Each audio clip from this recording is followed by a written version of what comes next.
Hey everybody, welcome to a new Insignia video podcast, and it's a while since we did it last time. Yep. I'm Flemming Weisnes, I'm from the Danish Beekeeper Association and part of the Insignia project, and you are the coordinator. And who are you? I'm Chef van der Steen, coordinator of the Insignia-EU program. Yeah, exactly. And we want to kind of make a summary and kind of talk about where are we at the moment, and we're very far. We're very far. You know, it's November, eh? It's November, and that means that all the samples are in the laboratory now. Exactly. And this really was a challenge, because it took from 27 countries to send all the samples, which were a lot, to 5 different laboratories. And we talk about approximately 20,000 samples in total that we had to organize. Yes. And of course some samples got lost, but they were found back.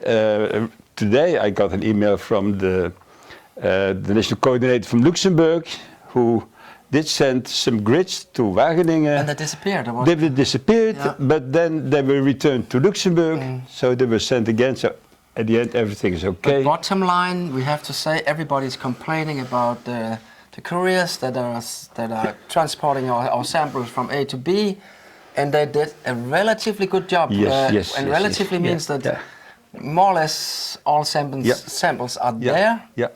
We also have to talk about another thing, and we have 350 citizen scientists that were doing the sampling for us. 15. 15, sorry. 15, yeah. And how many did we lose?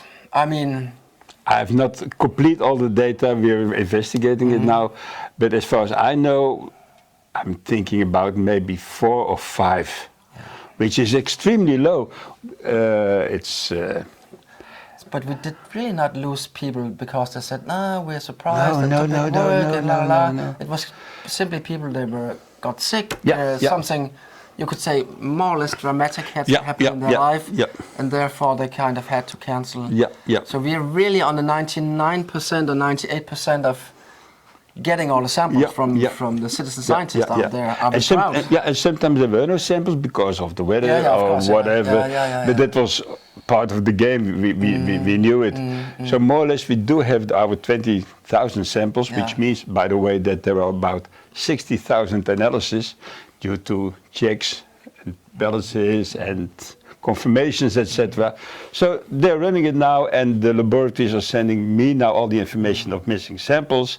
So I hope within some weeks to have a complete overview where are the missing samples, which is very low, but we have to evaluate what came in. Maybe we should very short mention our labs, what they're doing there. Yeah. Portugal, Bragança. Yeah, let's start in Portugal, Bragança. They are doing the molecular identification of pollen with ITS2. ITS2 is a small piece of the DNA, which is typical for botanical families and even to species level. So they are analyzing the pollen for family, genus and species level of Insignia, and also in addition for embal, which is another European pollination study. And the last kind of signal we got from them is that they're kind of halfway through all the samples? No, they're almost done. Oh, almost done. But almost done. There are several steps to be taken. So they extracted almost all the DNA, and they send the DNA to Porto, where they have the sequencing. And when you have the sequencing, they have to go to a pipeline and laboratory. So we hope to have all the results in December. That's nice. Yeah. Then we go to Spain, Almeria. I go to Spain, Almeria, where we have 2 labs. It's one university, 2 labs. In one lab they do the API-strip for the pesticides, and remember we're checking this API-strip for 452 pesticides. And the first results are already submitted to our data curator. I don't know exactly about now which ones, but there are the first results are coming there. And in another part of that lab, they do the microplastics, and also there the first results are sent to the laboratory. So they're on their way, and I've seen some updates some days ago. I think sample preparation is about halfway, and analysis is about 30%. In Almeria. In Almeria. Ah, that's very nice. Very big job that they took on their shoulders. Then we go to Athens. Yeah, but go back to Almeria. Yeah. and the same counts for Braganza and for Benaki and Almeria.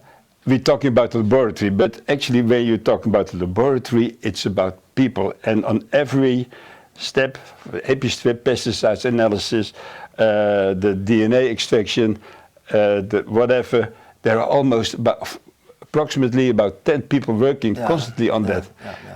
It's a huge job to have those samples and then extract what you want to have, to clean it, to make it in a way that you can analyze it, then to check it. So there's a lot of people there. So probably the same in Athens? Yeah, in Athens, where they're doing the honey for the polar pesticides and the silicon bands for the VOCs and the pHs. Yeah. And they're also about halfway on extracting all the information, of extracting all the samples, and about 35% already done, confirmed and sent to Wageningen. And then we come at Wageningen, where they're doing the propolis grids for heavy metals. Heavy metals, and as just mentioned at the beginning, they were missing the grids from Luxembourg. For a very long time. But happily they came back, and propolis is a rather stable matrix for heavy metals, so there's no impact, at least we don't expect impact on the propolis and on the results. So but the only parcel that did disappear for us, and then we even got it at the end. We got it back, and there's, I don't have the latest update. There was a pollen sample from France to Braganza to Porto, and according to the registration, it must be in Braganza, it must be somewhere, it's not lost, but it's not there. So both Braganza and La Rochelle, so the national coordinator, Benjamin Poirot, are doing a lot of effort to find it back. It will be somewhere, so we will find it. So we can say, from my side as a national coordinator, I'm so happy that we finished the sampling, and that our citizen scientists, they did a really good job, and we are so proud of them. And now you could say the train is really rolling out in the labs. So we're very, very confident that we will get the results in time. Now, result and result, two different things. We have the results from the laboratory, so that are simple data in an Excel file. And what does it tell us? And then we have the data analysis. So, and they're analyzed in two different ways. There's the statistical analysis, which is done in Glasgow, and there, Alison, she is working on, is there a difference between land use, what type of pesticides are used, more or less, etc., etc. Between countries. Yeah, and between countries, between landscapes, North and South Europe. Now you can imagine all those differences that can be seen for all the substances we are analyzing. And we have the modeling, which is done in Wageningen. And that takes time. It does, yeah. So where are we moving now? What's the next step? I mean, we have, things are running, the train is rolling. Yeah.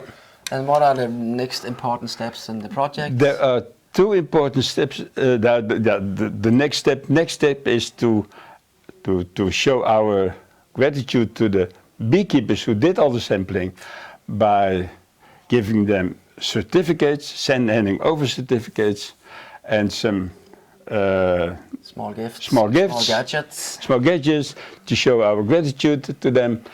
And the next step will be that we go as a consortium to Braganza to discuss the results and the analysis and the statistical analysis and the modeling. So